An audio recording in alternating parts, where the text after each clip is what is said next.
third time's the charm. Okie dokie, so facing facts and finding feelings. While here, we're all very excited. So this is presented by the National Congress of Black Women Foundation, the New West District Labour Council, and Vancouver District Labour Council. So before we begin, I want to also acknowledge that I'm coming to you from the unceded and unsurrendered territory of the Squamish, Tsleil-Waututh, and Musqueam peoples. And I invite you all to reflect on what that means to be living and working on occupied land. So my name is Alicia Fahrner, and tonight I will be your moderator.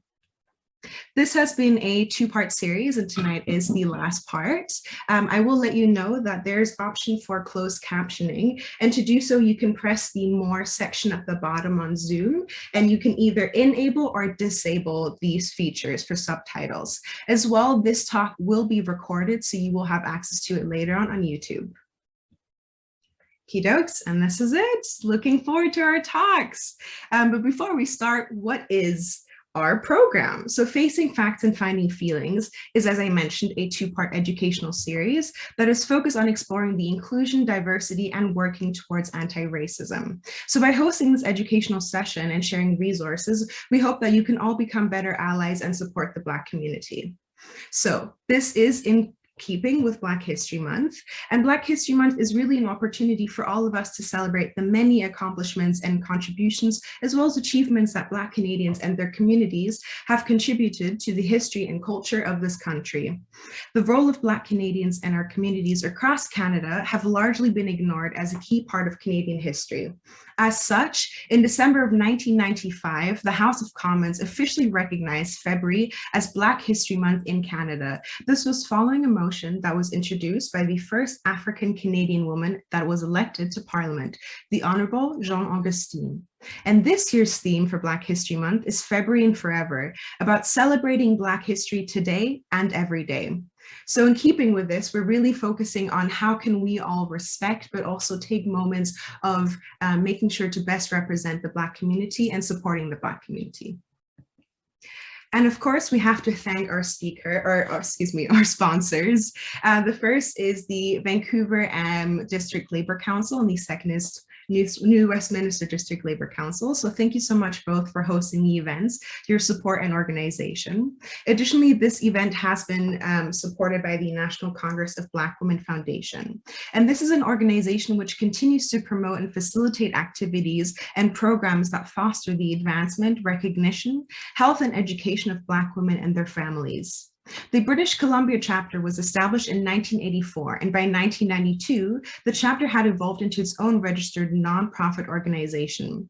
And since then, the organization continues to promote and facilitate activities and programs that foster the advancement, the recognition, health, and education of female and female-identifying people of African descent and their families. As well, they are focused on challenging and dismantling systems of oppression and racism. So please do donate to the National Congress of Black Women Foundation to help strengthen their alliance and support their mission. As well, a big thank you to Melanie Akor, a member of the United Steelworkers Local 1944, as well as the New West and District Labour Council delegate. Melanie designed the beautiful poster and banners for our event. And a big thank you to Jana Andrews, the Secretary and Treasurer of the New Westminster District Council Labour, and Stephen Ponsakowski, the President of the Vancouver District Labour Council, with whom the technical support and this whole endeavour could not have been possible. So thank you so much. So before we start our talks, I do want to mention that there will be a Q&A session past each talk. And so each talk will be about 30 minutes first. And the first presentation, as I mentioned beforehand, is by the wonderful Parker Johnson, followed by Candace Knoll. And so each talk will be about 30 minutes, and then we will have about 5 to 10 minute Q&A. And so I do invite you all at the very bottom, it says Q&A, to submit the questions that you have. And if there's any questions that you find interesting, please do not hesitate to press a like so that they can be bumped out to the top so we can see them and we can answer your questions. As well, there will be prizes, so make sure to stay tuned so you can win some wonderful goodies. And I will be sharing with you later on what they are. So again, stay tuned because it'll be a surprise, a great one, I promise. And the winners for the prizes will be contacted from last week's session as well as this week's session following our talk soon. All right. And now moving on to our wonderful speakers. So Parker Johnson. Parker Johnson is a group facilitator, a mediator, an intercultural educator, an organizational change specialist who is committed to building just, equitable, diverse, and inclusive organizations. With this diverse array of interests, skills, and experiences, he brings deep-level understanding of intersectionality. Parker studied administration, planning, and social policy at the Harvard University Graduate School of Education and rounds out his education with practical application in meditation, coaching, intercultural communication, and anti-oppression work. He worked for the City of Vancouver for 10 years in the Equal Employment Opportunity Office, delivering inclusive and respectful workplace workshops, conflict meditation, and investigations, along with employment outreach to diverse communities. His specialty is post-secondary educational institutions, where he counsels both staff and leadership development, as well as curriculum revisions. As a workshop facilitator, he is a master at bringing concepts alive through the power of storytelling. And I'm so excited for you to listen to him, folks, because, oh, you are in for a treat. And with that, please welcome Parker Johnson and his talk, Anti-Racism and Respect and Inclusion at Work. Thank you so much, Alicia. And it's a pleasure to be here with folks this evening. I hope people are well, and I'm going to share my screen. And one moment, oops. We were talking about technical challenges a moment ago, and here I go having my own. 1 second. Okay.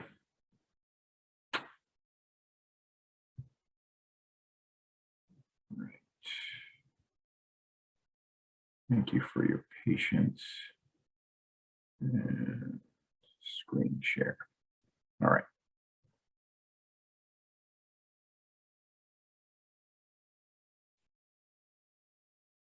Success. And so it's good to be back here. And it was wonderful to be here last week and be able to share the stage with Candace. And I appreciate people who are returning and those who are here for the first time. So what I'm going to talk about today is going to build on a little bit of what I talked about last week, and there's going to be a little bit of revisiting. More significantly, I'm trying to balance workplace context with sort of general context and talking about respect, but it is going to be focusing principally on a workplace context. So I want to open up with a quote here from Gwendolyn Brooks, a poet who I hold in very high esteem. And some of you may be familiar with Gwendolyn Brooks' work. And she says, "We are each other's harvest. We are each other's business. We are each other's magnitude and bond." And I think that sort of frames up for me what's really important for us to consider when we're thinking about how we're going to conduct ourselves in the workplace, that we have to care for each other and care about each other as well as ourselves. And another quote I want to share with you from Prentice Hemphill, which has to do with boundaries. And this is good for all relationships. Boundaries are the distance at which I can love you and me simultaneously. And being able to respect and protect boundaries is vitally important as we look at what is required for respect, dignity, inclusion, and welcome for people in the context of work and in community in general. So in talking about racism, I want to do a little bit of revisiting of some of the things I mentioned previously, because I think it's important. So in talking about racism, it's important to provide accurate historical context. Right now, things such as critical race theory and other issues, in particular in the States, are being contested. And as Brittany Cooper said, you know, what's worse than talking about race and racism? Actual racism. So talking about it is not nearly as bad as not talking about it and having to live with it. So the importance here is really to be able to develop some capacity and facility and comfort in having conversations, and to explain racism is not just about bad people, and show the impacts of unintended harm, to encourage people to be brave in calling out racist behavior or calling it in, as I mentioned previously, explain there are hierarchies within racism and how that shows up as well, to be aware of people's racial trauma. So in the context of particularly colonialism, white supremacy, these are ongoing challenges and not things of the past, but things that are current. And also to model inclusive behavior in the workplace and in community in all contexts. And to ensure that justice, equity, diversity, and inclusion in our organizational policies, practices, and culture is part of the DNA. And far too often, organizations want to rely on training as the sole way of moving forward with the organization. And I would argue that the larger context of the organizational culture, values, vision, principles, really is what's going to set the stage for how those trainings and other work is going to unfold. And then finally, focus on change, not blame and shame. So there's a recent book out, which some of you may be familiar with, by Brene Brown, called Anatomy of the Heart. And what I'm going to share with you here briefly is some important pieces regarding how we connect with one another in the workplace, and empathy and compassion being critical to that. So empathy being a tool of compassion, and we must be willing to be present to someone's pain. And I think oftentimes we're often encouraged to be distant from our emotions, and it's really important to have emotional literacy and comfort in being able to deal with the challenges of ongoing harm that people are encountering, and to be able to do that with compassion. So being able to listen to the story you tell them that others are telling you, and believe it when it doesn't match your experience. And oftentimes people will move into, well, that's hard to believe, or that's difficult, or all of these things. And the really important thing is to center the other person's conversation and their story. So when we're talking about empathy, we're not necessarily talking about stepping into someone's shoes, but to be present fully to their experience. And involves perspective taking, non-judgment, emotional awareness, as I was saying, and recognition, and to communicate our understanding, and to acknowledge, reflect back what we're hearing, to practice mindfulness and be fully present, particularly even during the uncomfortable times. And compassion is understanding and acceptance. We're all made of both strength and struggle, and the beauty and pain of our shared humanity. So being present to what's also true for us, and that we're in relationships with people. I'm here to get it right, not to be right. And so again, it's not about trying to assert oneself in the context of being present to what's going on for others. And the stumbling blocks in my years working in different workplaces and doing trainings, and these are some of the things that I oftentimes encountered with regard to creating an inclusive workplace. Some of the barriers in terms of people's behaviors was, one was treating people the way you wanted to be treated, using yourself as the center of that conversation. So just using an example, interpersonal one, there are people for whom, when they're not well, they want to be comforted, want people to check in on them, be close to them, and so on and so forth. And for others, they're like, leave me alone, I need my distance, I got this, don't bother me, and so on.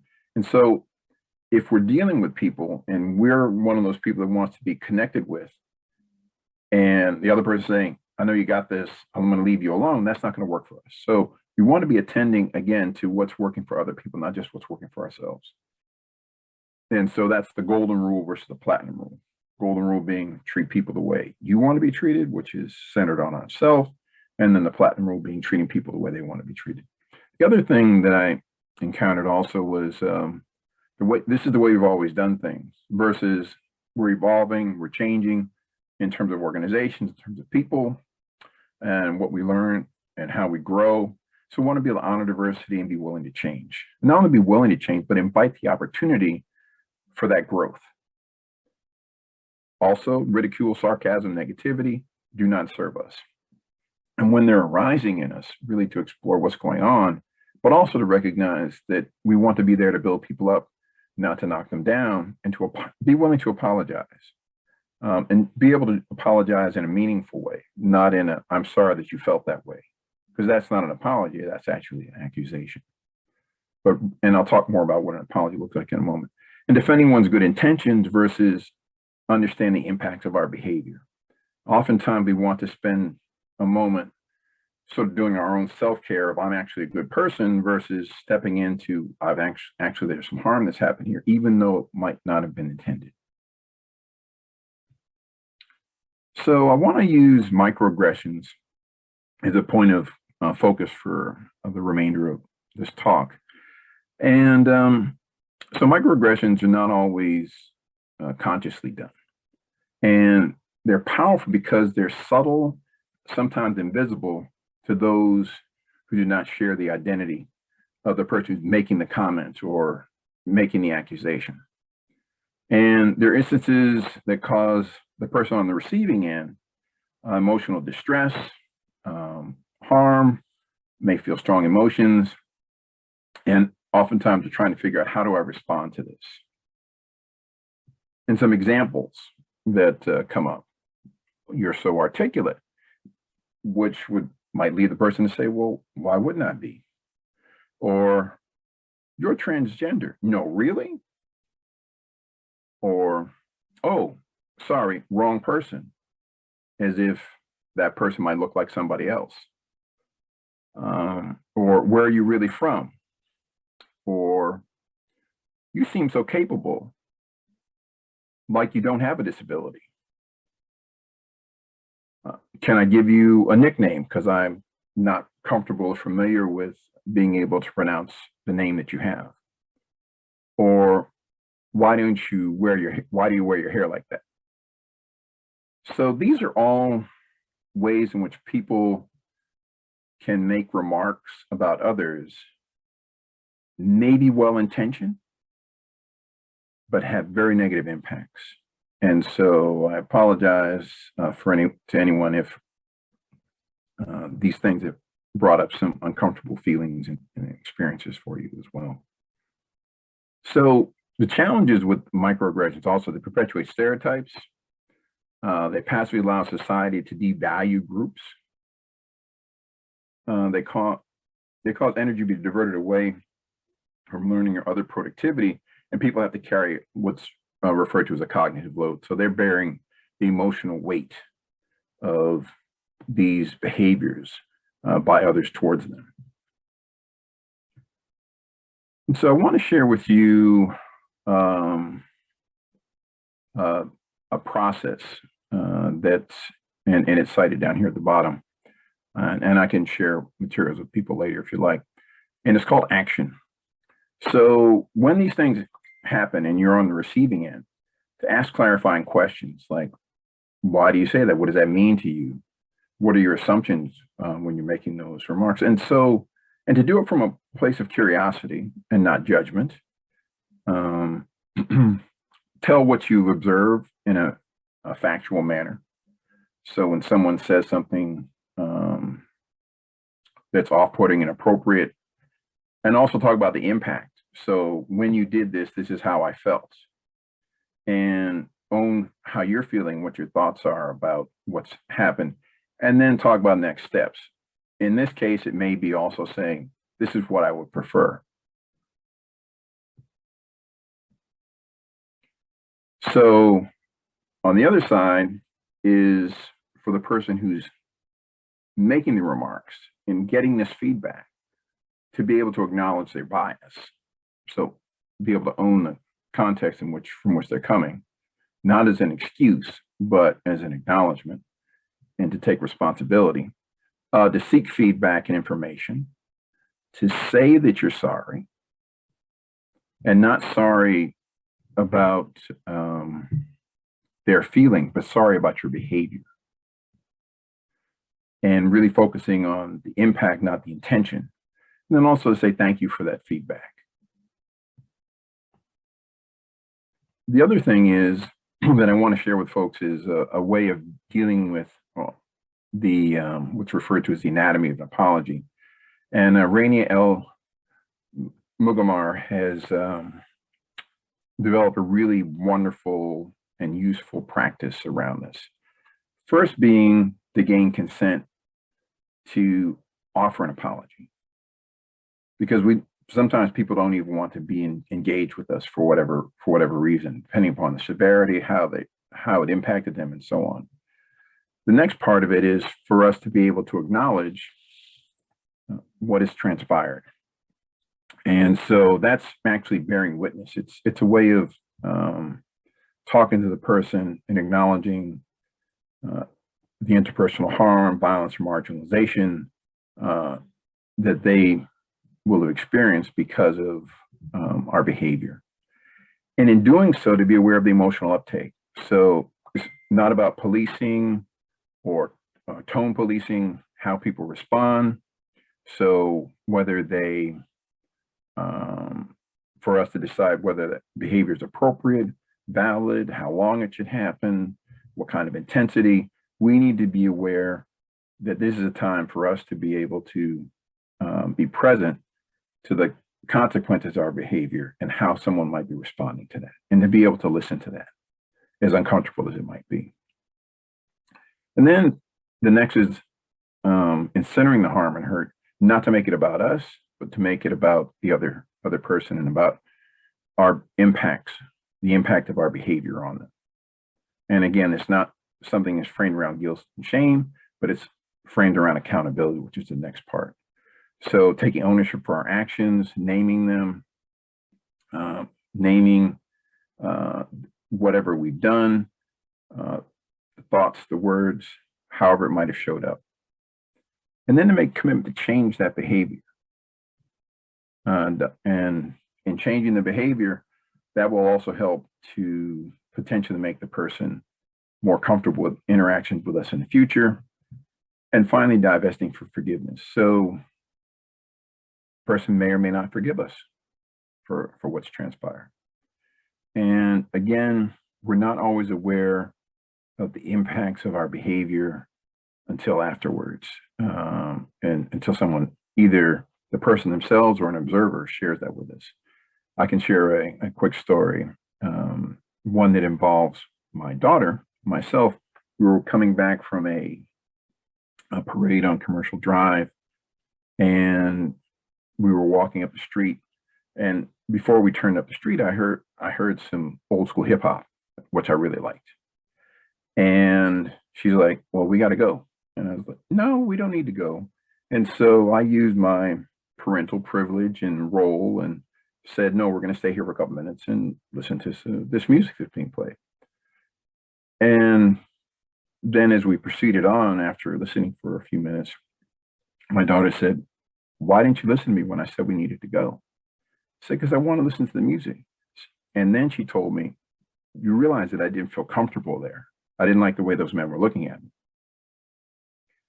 And I was oblivious to what was going on. I apologized to her.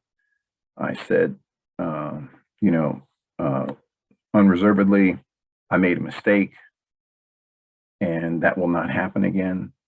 I listened to her and asked her also what was going on, and so on. And so again, I'm looking at my worldview as a man, older man, walking along, not thinking about how these men might be looking and sexually objectifying my daughter, because it's really about me and the music. And so again, we need to be present to what's going on for other people, to listen to them, as uncomfortable as their experience may be, because it's not about our comfort. It's about being present and then being able to assure the person that going forward, there will be different behavior. So I just wanted to offer that as an example. So bystander opportunities also here. So for bystanders to arise. So awareness of the microaggression, being able to step in to respond with empathy towards the person who's been targeted, and also an inquiry of facts. So it also might mean an opportunity for the bystander to interact with the person who's engaged in the behavior,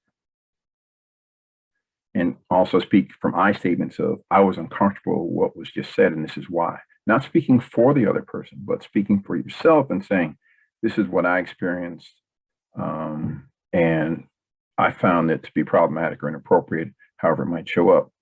And then to do whatever you can, if you feel comfortable, educate and engage the individual in some change in their behavior. But because you, in an ideal world, don't want to put all of that emotional labor on the person who's the target. So in the context of workplaces, there are some things that generally people can do. So one is to define, respect, and protect boundaries. The other is to support each other and to speak up when people see inappropriate behavior, or at least to ask questions. So curiosity is always important, but also speaking up and saying that's inappropriate behavior. To check our own behavior, and when we get feedback, to make changes. So want to be able to acknowledge things, take responsibility, clean it up, make sure it doesn't happen again. Listen to be willing to change. And again, as I said before, building people up rather than knocking them down. Apologizing when necessary and appropriate, and seeking assistance in these processes. And oftentimes in workplaces, there are processes that are in place to report these things, to get support from unions and so on, for exempt people, for managers also to get support. Organizations, unfortunately, in my experience, will protect up and punish down. So both the organizations and all who are involved in these types of situations, it's important to be aware of that, what I would say oftentimes default of organizations. And some of the don'ts, obviously, don't participate in harassing behavior, don't use names that offend, don't abuse power, and don't use unwelcome comments or jokes. So again, jokes oftentimes are ways of defining workplace, what's acceptable workplace behavior. And ridicule, making fun of people, these are things that oftentimes people may think are okay, but really they aren't. And they oftentimes are the beginning of a way of creating a corrosive effect on a relationship with other people. And not to intimidate others, obviously, to display offensive material. And then when people come to us with their concerns, not become defensive. So be able to take a moment, steady ourselves, breathe, whatever is necessary, and to be present for the feedback.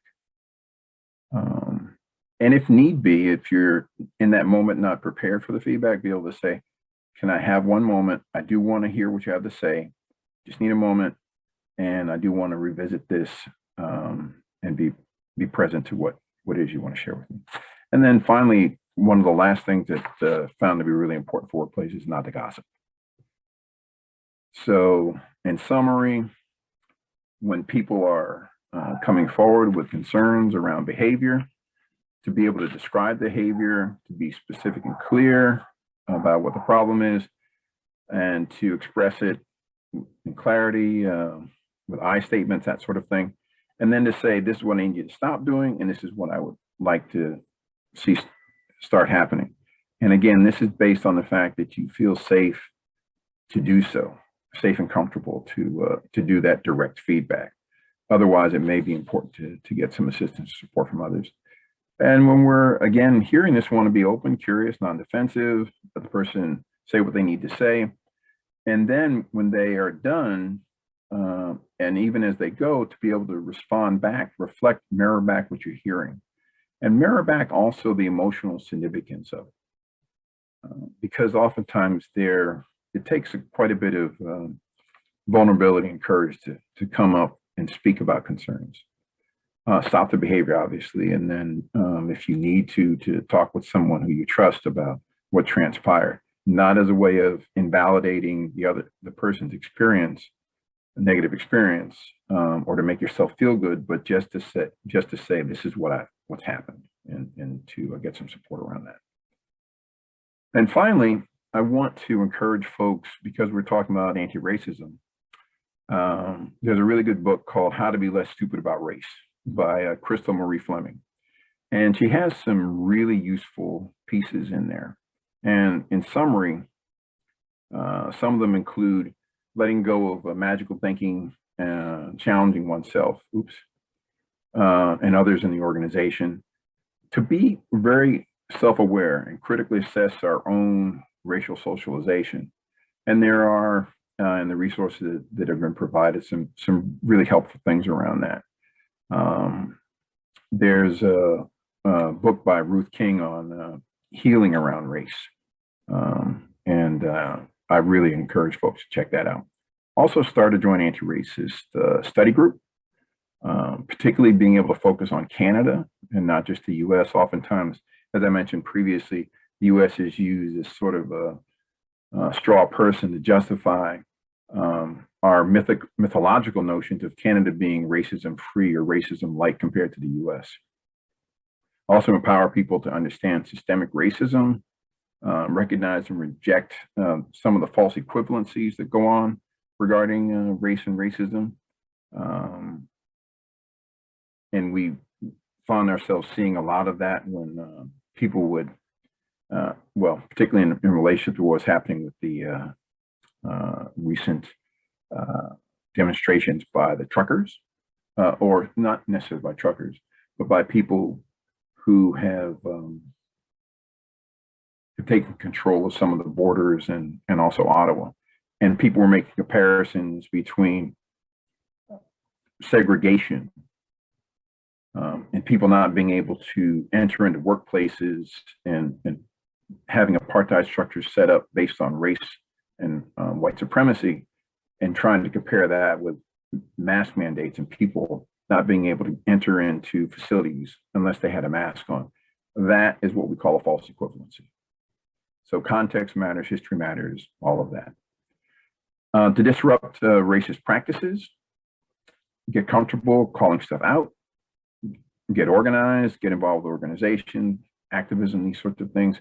Amplify intersectional voices, particularly Black women, Indigenous women, women of color, trans women, and so on, non-binary people. Shift resources to marginalized groups, and do what you can also to choose an area of impact that leverages your unique talents. And that's it. Thank you. And I will stop sharing. Yes. Wow, what a wonderful, wonderful discussion. I learned so much. And thank you so much for also including kind of ways to deal with folks' experiences with microaggressions, especially at the workplace. I think that's really important. And sometimes we don't know how to navigate when folks explain, you know, this is my experience. So thank you for that. So I want to remind folks too, if you have any questions, feel free to put them into the Q&A section, and then I will read them out. We do have a question from Nalda Callender, the Executive Director of the National Congress for Black Women Foundation. So Nalda, if you could maybe unmute yourself so we can hear your question.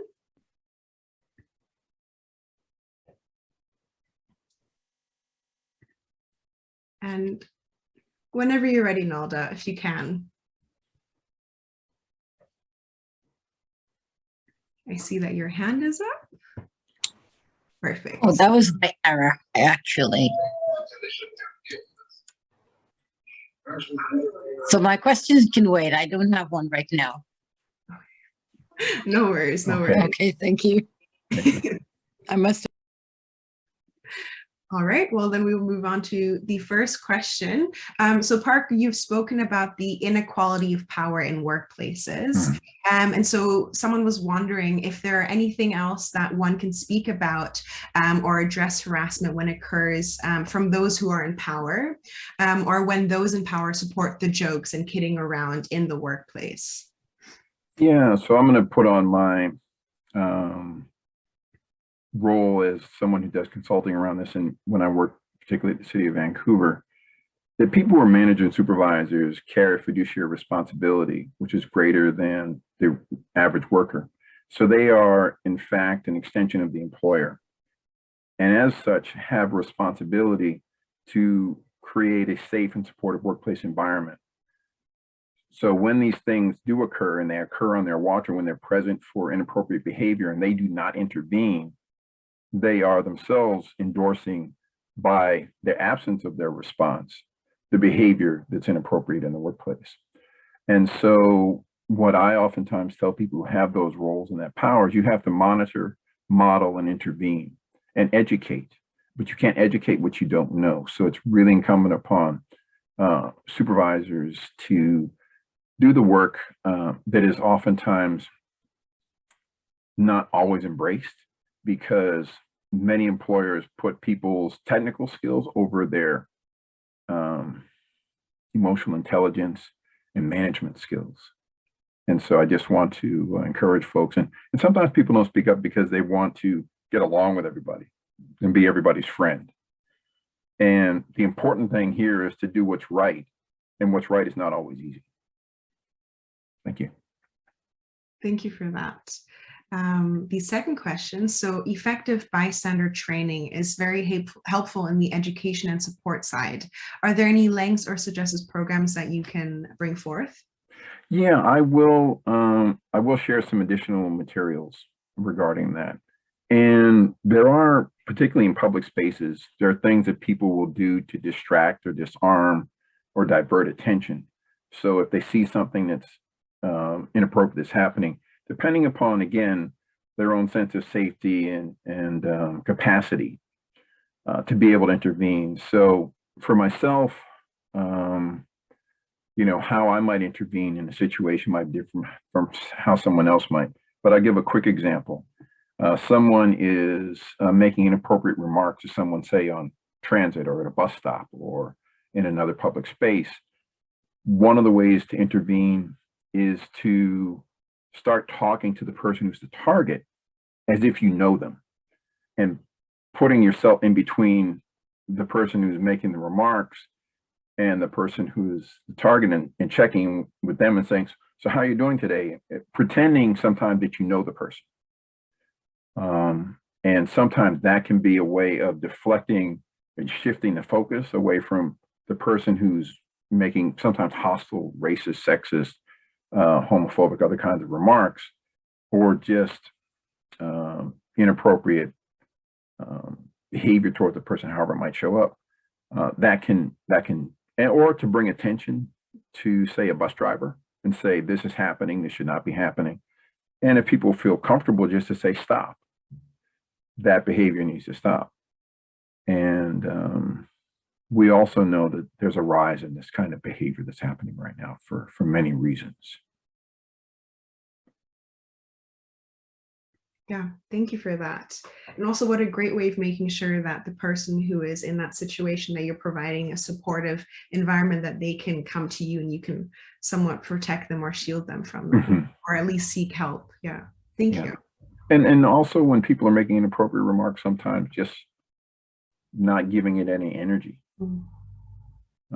People who've seen 12 Angry Men, there's a scene where Lee J. Cobb just spouts all kinds of racist, hostile remarks, and physically, in terms of the staging, the other people who are on the jury stand and turn their backs to him. They don't give him any energy, and he just slowly starts to sputter out because no one's paying him any attention. So different ways. What a simple way to turn your back. I mean, of course, different situations, but yes, easy enough to ignore. Well, thank you so much, Parker, for that. Are there any more questions? Well, no, thank you so much. That was incredibly enlightening, and I hope you all learned a lot of how to stand up in the workplace. All right. Thank you. Our next speaker is Candace Knoll, who will be discussing dismantling and challenging racism. So Candace has been working for over 25 years at TELUS Mobility. She's also a member of the United Steelworkers and Local 1944. She's a past chair, currently a shop steward, counselor, member of the Civil and Human Rights Committee and the Bargaining Committee, and the USW National Anti-Racism Working Group. She is a new Westminster District Label Councillor Delegate, a former board member and a PAC member, a Joy Langdon Woman and Leadership Scholarship recipient, and a 2020 Elsie Award winner. Candace has over 20 years of extensive labor training. A life member of International Training and Communications, she has served as president of the Pacific Northwest region, achieved her skilled communicator status, and she is short course trainer and has played third in the International Speech Contest. She is part of the communications training group for the Miss BC pageant for over 10 years and has had the opportunity to train the contestants, then MC Miss Africa Vancouver pageant in 2017. As a treasurer for the National Congress of Black Women Foundation and a member of the Anti-Racism Coalition of Vancouver and organizer for the Junior Black Achievement Awards, Candace is passionate about taking the skills that she has attained to educate and promote advancement for the betterment of her community. This is her second year partnering with the new Westminster District Labour Council for Black History Month. So please welcome Candace and her talk, Dismantling and Challenging Racism. Thank you.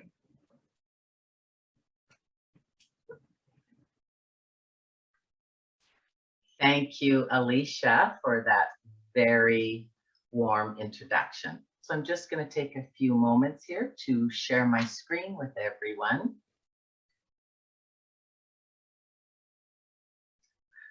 There we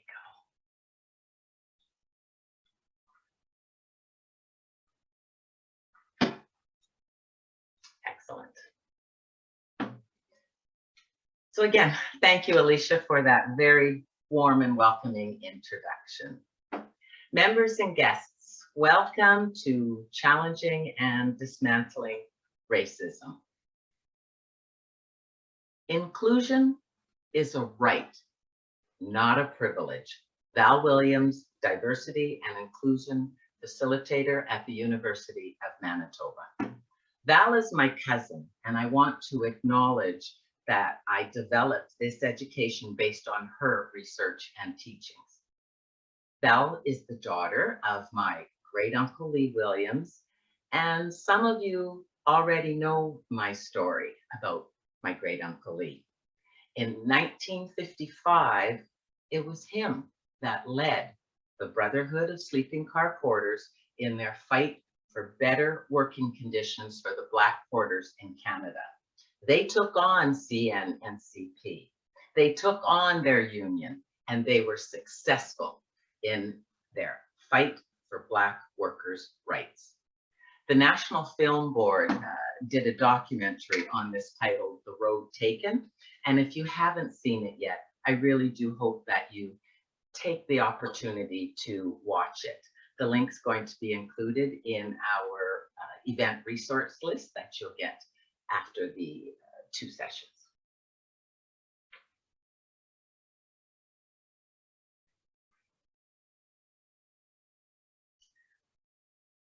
The challenge of the 21st century is not to demand equal opportunity in the machinery of oppression, but rather to identify and dismantle those structures in which racism continues to be embedded. Angela Davis. It's important to consider what your intention is versus the impact of your actions. In the YouTube video, Where Are You From? Created by Ken Tanaka, begs the question, what does that question even mean? It assumes that you are from somewhere else other than where you're at that moment. It doesn't ask if the assumption is correct, and it avoids asking the important question. Was the intent to find out the cultural heritage, or was it to find out where she was born? I wanted to share the YouTube video with you, but I was a little fearful about how YouTube and Zoom were going to work.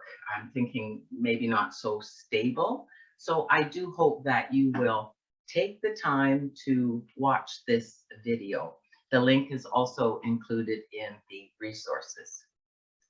Parker talked about microaggressions and their impact.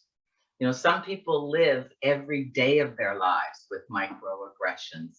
And as he said, they're defined as the everyday, subtle, intentional, often unintentional interactions, or behaviors that communicate some sort of bias towards marginalized, historically marginalized groups. Racial microaggressions to me would be comments like, "You don't act like a normal Black person," or "What do your people think about that?" for an example. Can you imagine living with these types of interactions every day? So I really do hope that you will watch Ken's video and notice how she reacts to his question. Analyze what you think his intentions were, and basically think about, consider, what do you think? How do they felt after that interaction? So I really do hope that you keep these questions in mind when you're watching that video. In How to Be an Anti-Racist by Ibram Kendi, he defines a racist as a person who upholds the system of unequal power and views one race as superior and another as inferior. An anti-racist, on the other hand, promotes equality and justice across all races and seeks positive discrimination to even out the playing field.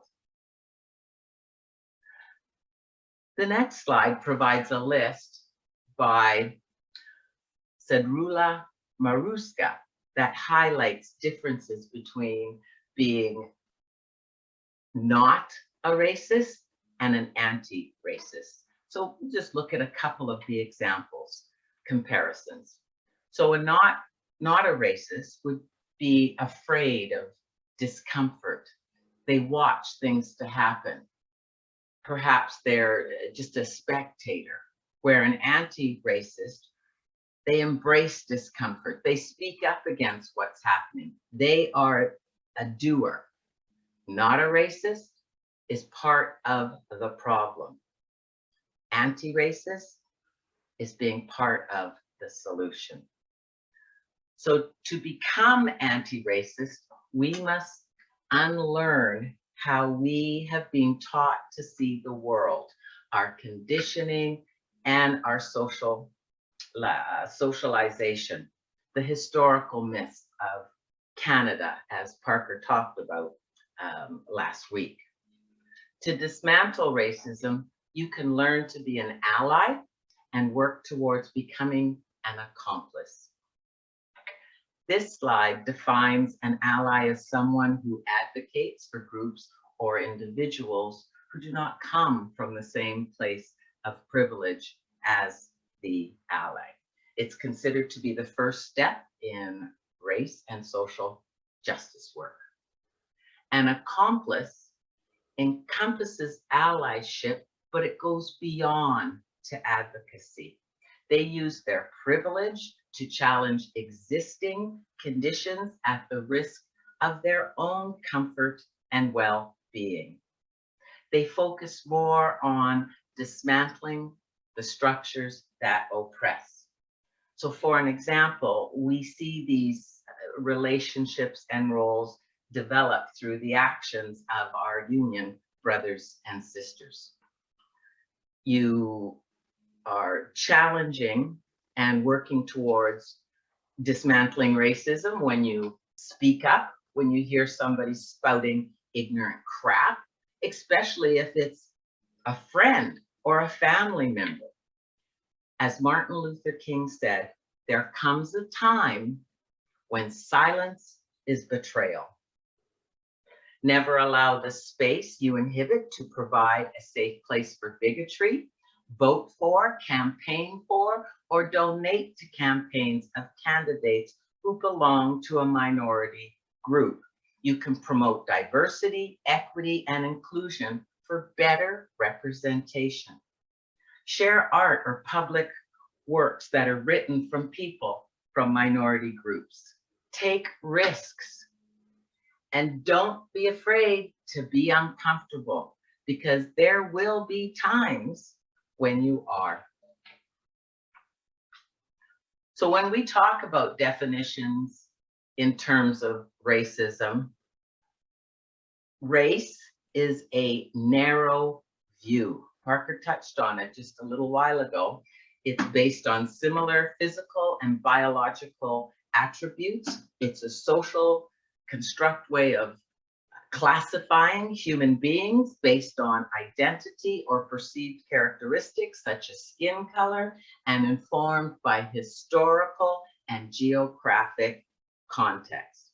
We prefer to use racialized as opposed to visible minority groups or people of color. I read an interesting article written on June 30th, 2020 by Constant Gray on Vox.com regarding the term BIPOC. I shared it last meeting, the last presentation, and I want to share it again because I really believe it is so important.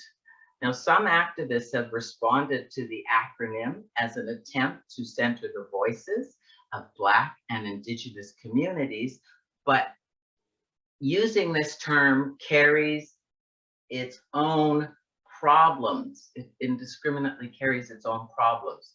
Adrian Dixon, a professor of critical race theory at the University of Illinois, Champaign-Urbana, says that this is an attempt to be inclusive of the histories of oppression, but the terms like BIPOC come with a loss of nuance. People want to be named and recognized, not part of an amalgam. You're erasing those differences. And a perfect example is the genocide of the Indigenous people versus the enslavement of the African people. We are both victims of colonization, but we have different issues. Ethnicity is the broader view. It's based on cultural expression and place of origin.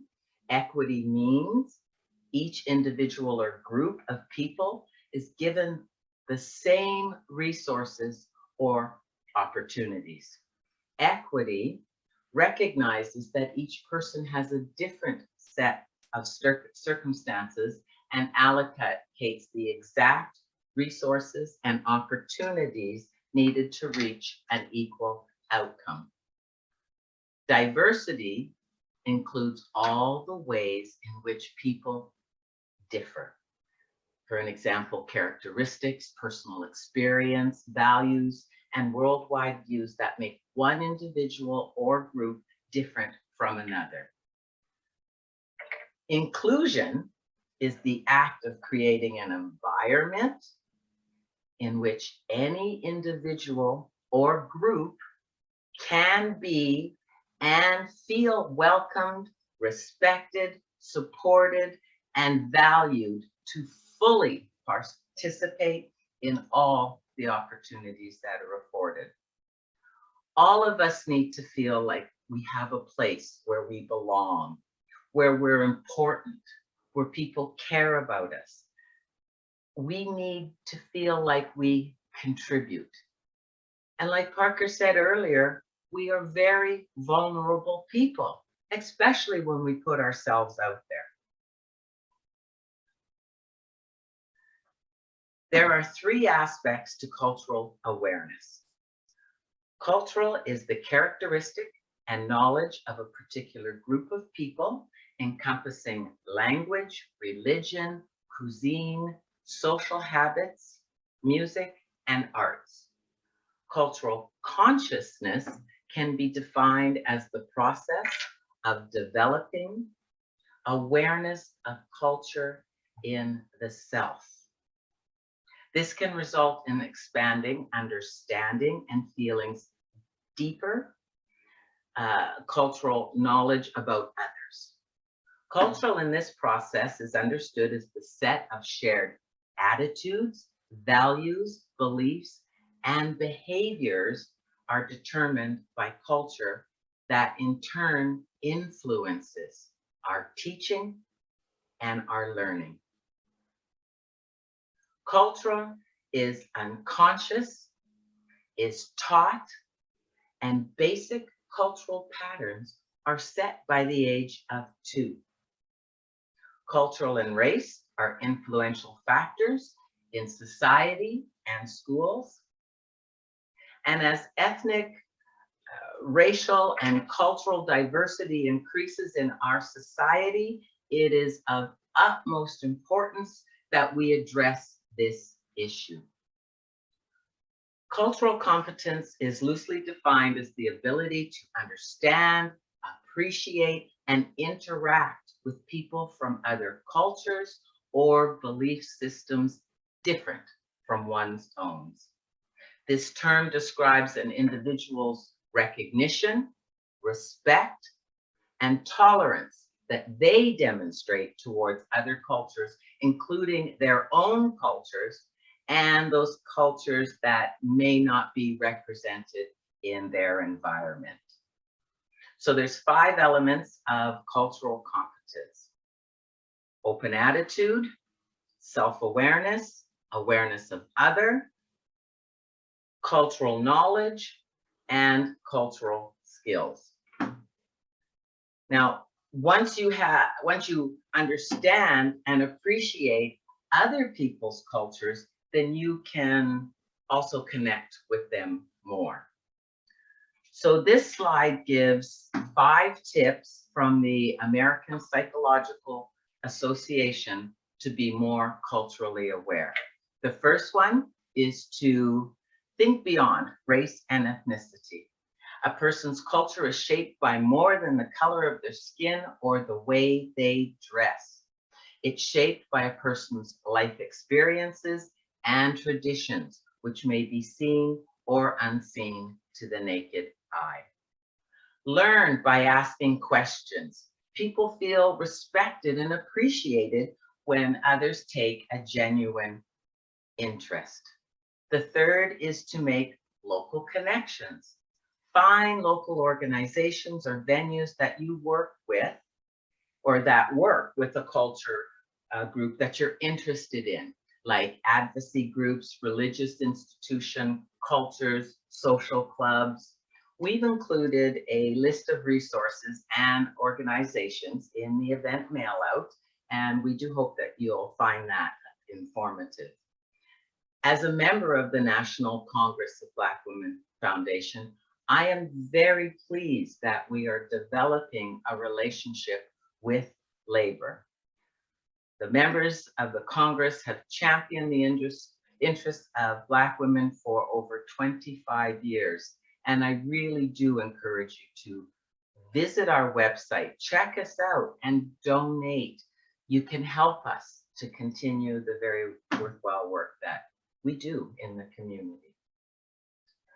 The fourth thing that the American Psychological Association suggests that you can do to be more culturally aware is to pay attention to nonverbal behaviors, meaning that body language can sometimes differ based on cultural norms. So just pay attention to how your body language is perceived, maybe what other people's body language are showing you. And finally, number 5, exchange stories. Storytelling is a great way to share experiences that go way beyond culture. Initiate an open conversation by sharing a personal story or experience. This one made me think of the Black women and hair stories and people's obsession to touch our hair. Well, once you've heard a story or two, you may come to realize that it's really not okay if you ask us if you could touch it. It's not okay. Mina Fombo did a TED talk or a YouTube titled, "No, You Can't Touch My Hair." I got a little chuckle out of it. So I do hope you take the time to watch that as well. We have included the link in our resources. So what can we do to build cultural bridges? Well, for starters, don't allow cultural differences to become the basis for criticism and judgment. Awareness of culture is 50% of the solution, And the first skill of intercultural competence is to suspend judgment. Look at the situation without emotion. Ask yourself, could this be a cultural misunderstanding? As Parker let us know earlier, the platinum rule: treat others the way they want to be treated. Building cultural capacity is building relationships with people different than yourself. It's a conscious awareness of the impact of one's actions, words, and intentions on others. And finally, cultural capacity is a continuous acknowledgement of one's responsibility to ease the experience of others. Cultural humility is being aware and challenging your own cultural biases to develop and maintain respectful processes and relationships that are based on mutual trust. There are 3 features. It's a lifelong process of self-reflection and critique. There's a desire to fix imbalance. And the third is cultural humility aspires to develop partnerships with people and groups who advocate for others. This next slide just gives some statistics. As of January 2021, the unemployment rate among African Canadians rose to 13%, while it was 7% in non-Black Canadians. Black Canadians represent 3% of the population and 10% of the prison population. Young Black men whose ages range from 18 to 34 had the highest rate of being in the prison system. There were 7,000 per 100,000, compared to 1,400 per 100,000 for males in the same age range. Those statistics are from March 27th, 2021. We have to work towards changing the cycle. The establishment of the Junior Black Achievement Awards is to offer hope, possibility, and options for a better future by providing education programs and scholarships to the youth in the Black community. As the chair of the newly founded group, I do hope that we are able to partner with Labor and work towards initiatives that in the long term will enhance the quality of lives for our youth and their families. Our website is currently all under construction, almost done, but we're going to roll out in approximately 6 months' time, so watch for us. I really want to fall in the footsteps of my activist ancestors, and by lifting up our youth, I believe that I can. I've shared with you about my great uncle Lee. I also have my great great uncle B.K. Bruce, who was the first Black man to serve a full term in the United States Senate. Well, just this week, I learned that I have a cousin that was an unsung hero of the Strathcona district. He was involved in the BC Association of the Advancement of Colored People in 1956. This group was organized not just to fight the problems or prejudice, it was also an opportunity to bring people together to share ideas. And one of those ideas was a credit union. They wanted to show adults and younger people how good it was to start saving money and start saving and see their money grow. Well, in 1959, he was one of the founding members of the BC Unity Credit Union. They supported young adults who struggled to get loans from banks. He pulled together what was necessary to make an office in his basement in his home in Burnaby. And in 1971, the BC Unity Credit Union merged with Van City. This was a great example of how one person, Leonard Lane, made a big difference in the community. It inspires me to keep on pushing. In Telling on Racism, Leanne Bell believes the struggle to eliminate racism requires a constant focus on how race operates, requires clear-sightedness about the role race plays to provide tools that are necessary to develop strategies to dismantle racism.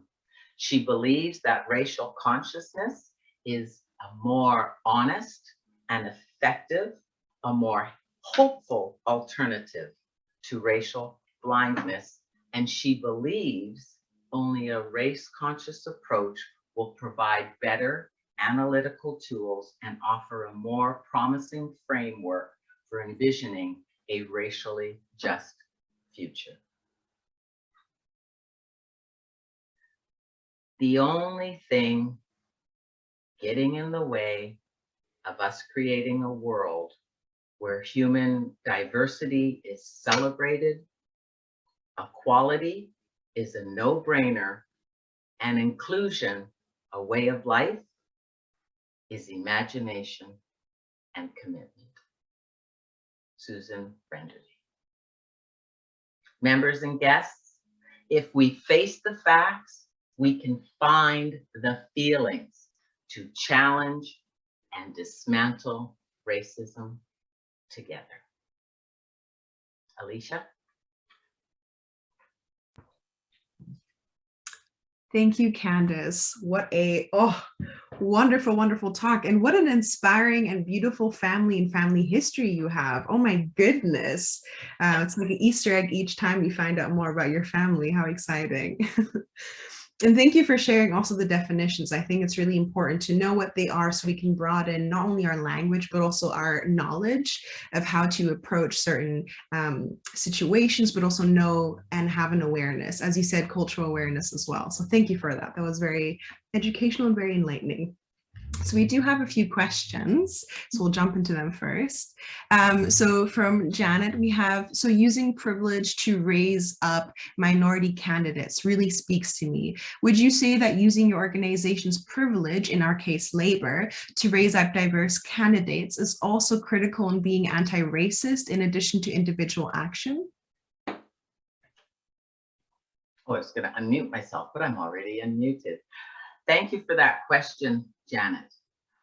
I do believe that what labor is doing to level the playing field as far as politically things go, I think it's of utmost importance. I believe that it is a necessity. And serving on the Political Action Committee for New West District Labor Council, I believe that we play an integral part. Again, there should be representation at the table. It makes a difference. Trish Mandawo is city councillor for Coquitlam, and I really feel connected. I feel better knowing that there's someone like me at the table that has perhaps my interest, knows where I'm coming from. So I believe that unions do play an integral part in helping the minorities, uplifting them to take their place in society. I really do. What's good for one is good for all.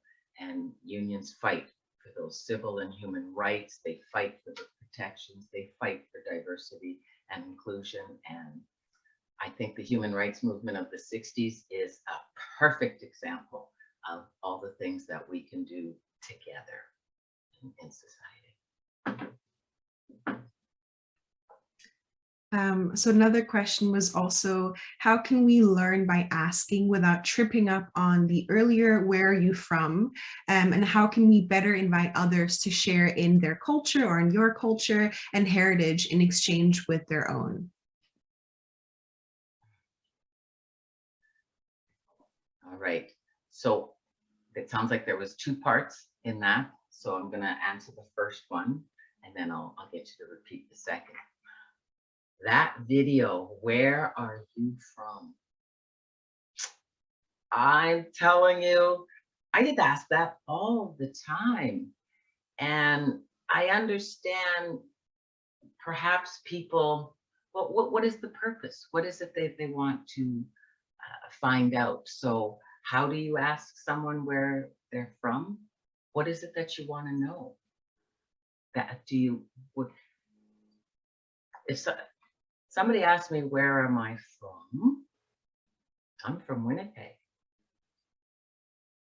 It doesn't usually stop there. No, you know, it's like, where are you really, where's your mom from? Well, my mom's from Saskatchewan. My dad's from Ontario. And finally, I'm going to come up with, are you looking for my African roots? Because what are you looking for? Perhaps to learn to find out where someone is from, go at the conversation a different way. What is it that you're looking for? You know, try a different way, because that just doesn't fly. We know you're looking for something else. So get creative. What was part two of that? Part two was, so how can I better invite others to share in my culture and heritage in exchange with their own? How can I invite others to share in my culture and exchange? Well, I would say when there's activities, when there's functions, when there's an opportunity for people to learn, to understand. Today, for an example, this is not so much for my community, but perhaps it is for other people to take that active role in learning, learning about us, learning about other cultures. Yeah, I think I missed the ending of that, but Parker, did you want to add anything to that at all? I think what you said was excellent. My own sort of observation and experience around where are you from question is really framed around confirmation bias, where people have their own assumptions and they're trying to get information from you to confirm what they may think they already know. And it's also an othering practice. You know, you're not from here. So meaning I don't know you, and I know people who are like me who are from here. And it's not intended, but it is a microaggression. Anyway, that's. Thank you for that. I really encourage people to watch that video. Yeah. Oh, really? Yeah. She gets that too? So yeah, I would like people to see that video. It's a perfect example, and see how comfortable you'll feel about asking someone that question after that. Mm-hmm. Anything else that I can try to answer? Yeah, there's one question that also asks, let me try and kind of make it shortened down and keeping with time. So how can we move folks from being not racist to becoming anti-racist? How do we push people to that next level, that next step? As in that slide, there's a few things that you can do. Speak up, say something, be a doer. To sit back and not use your privilege, for an example, if somebody is microaggressions are being used towards somebody or something, like, you know, that's Parker used a perfect example the last meeting, how, you know, somebody will come up after and say, oh man, I can't believe that somebody said that to you, and that must have been so uncomfortable, and I felt uncomfortable. And, then they walk along their merry little way. No, use your privilege to stand in front of us. Help us. That's being an anti-racist. Take some action. Like Martin Luther King said, comes a point, silence is betrayal. You can't just sit there and do nothing, or nothing is going to change. Yeah, great point. And you both touched upon how using your privilege to kind of shift the narrative, and also using your positionality to really make sure that you can support those that maybe don't have that privilege in that situation. Yes. And also to note when people find themselves, particularly in all white spaces, when important decisions are being made. As a white ally or accomplice, to be able to speak up. If I find myself in a space where it's all men or people of a particular vintage, I need to say, hey, we need to have a little bit more range of perspectives and experiences, and have people speak about and for themselves, not for us to speak for them. So there's the statement of nothing about us without us, or FUBU, for you, by you. So we need to keep these things in mind, that we stand with people, not in front of people, and pass the mic. Thank you so much both for answering the questions and also your amazing talk. I'm sure folks have learned a lot. And now we're a bit pressed for time, but now we move on to our prizes. So our first prize is from the National Congress of Black Women. They have generously donated 4 shirts. And as you can see, this is Rosemary Brown, who is the first Black woman to be elected to the provincial legislature in Canada. And the second is Abraham Doris Shad, and he's actually an African-American abolitionist and civil rights activist who emigrated to Ontario, and he's one of the first Black elected officials in Canada. And so the National Congress for Black Women was responsible for successfully petitioning Canada Post to make the first Black History Month stamp honoring Rosemary Brown. And the first Canada Post issued stamp from Canada Post for Black History Month was featuring Rosemary Brown and Abraham Shad. And so the t-shirts have both Rosemary and Abraham on the front. And so you can win 4 of those. So we will, again, as I mentioned beforehand, prizes and the winners will be contacted after our session. And then we have the Real Patty, and they are giving away, again, 2 $25 gift certificates. And the Real Patty started during the pandemic, and as I mentioned last week, it is thriving. And I had the opportunity last week to grab some, and they are delicious. So I truly, truly encourage you, even if you do not win, you can still be a winner by ordering them for sure. And they offer a wide variety of Jamaican patties, including vegan options, which I tried. Very, very yummy. And they're situated in Abbotsford, and the Real Patty delivers across Metro Vancouver. So please check out their Instagram or their websites. And then we have Pink for Thursday. So Mark Williams is the founder of the initiative Pink Thursday, which focuses and aims to serve as a reminder that bullying in all forms is unacceptable, whether it is in school, in an organization, in our personal lives. And nobody is immune to bullying. Any person can be affected, whether it is old, young, citizen or immigrant, high-paying executive or frontline workers. And their goal is to create greater knowledge and access to resources for those who are experiencing or have been witness to any form of bullying. And so they're giving away a few shirts. And I do want to let folks know that if you do want an amazing shirt, please do not hesitate to take a picture or a video of you rocking the shirt, and make sure to tag the Pink for Thursday on their social media. And they will definitely repost it to show off their beautiful merch and the beautiful people wearing them.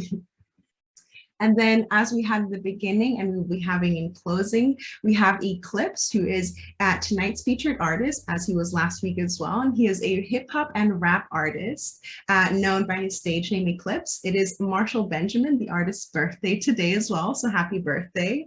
And you have a chance to win his latest album, Out of the Dark and Into the Light, as well as a few merch shirts. So again, lots of amazing prizes to be won. So please make sure to follow along and check your email so we can make sure to email those attendings. And if there are any more questions or anything, Parker, did you have your hand up? Yeah, I just wanted to offer a challenge and an opportunity to folks as we're about halfway through Black History Month. To encourage people to take photos, go into your local library, see what kind of displays they have on for Black History Month, and post them on your social media, whether it's Twitter or Facebook or Instagram or what have you, and encourage others to do the same. And in doing so, to ask about writings by Black Canadians. There's an overabundance of display materials oftentimes by Black Americans, which, while useful, doesn't serve to expand our understanding and appreciation for the contributions of Black Canadians. Thank you. And Candace? Thank you, Alicia. Thank you for that reminder, Parker. I myself participated in Coquitlam Heritage Society. I did the interview and collected all my goodies. So we are here in Coquitlam. And in regards to Canadian Black authors, there is a book that was written. I don't have her name, Parker, maybe you can help me. No, You Cannot Touch My Hair. That was also written by a Canadian Black author. So, oh, the comedian. Yeah. Okay. So if you Google it, it'll show you different versions and who did what. So one of them is a Canadian. And then the last thing that I wanted to say was a big shout out, big thank you to Marshall Eclipse, because Marshall is my nephew. And last year I went to him and I asked him, I said, Marshall, can you create me a song for Black History Month? And he did. And that's what we ended or started with tonight. And that's what we'll end with. So I just wanted to say he rose to that challenge and he did that for his auntie. So thank you, Marshall. Was it Emma Darbiri, Don't Touch My Hair? Is that who you were thinking of? It's a book. Yeah, because there's the one that I know is by a comedian, because I'd given it to my daughter.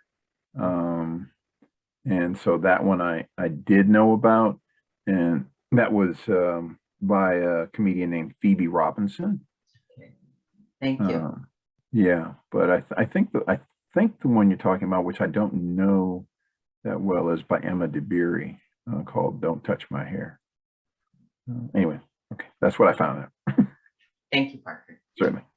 Yeah, but we also definitely encourage folks to do your own research. Research. We will have a bunch of resources, but please make sure that not just within this month, but just every day, to be a critical ally, make sure to do your own research and truly support the Black community and other folks of color, to make sure to just keep yourself as aware of what's happening in the world. And with that, we will start playing On the News by Eclipse. So thank you everyone for coming out to our two-part session. I hope you learned a lot. I know I did for sure. Thank you again to our speakers, Candace and Parker, for your wonderful, wonderful talks. Thank you to the New Westminster District Labour Council, to Vancouver District Labour Council, as well as the National Congress for Black Women for all your help and organization. And thank you folks for coming out. Have a good evening. Thank you. We can never be satisfied as long as the Negro is the victim of the unspeakable horrors of police brutality. No more living life suppressed. It's on the news now, but you don't see it every day. They on the loose, wow. And plus they know where you stay, they got that juice now. Cause they squeeze every day, cut back and shoot, blah.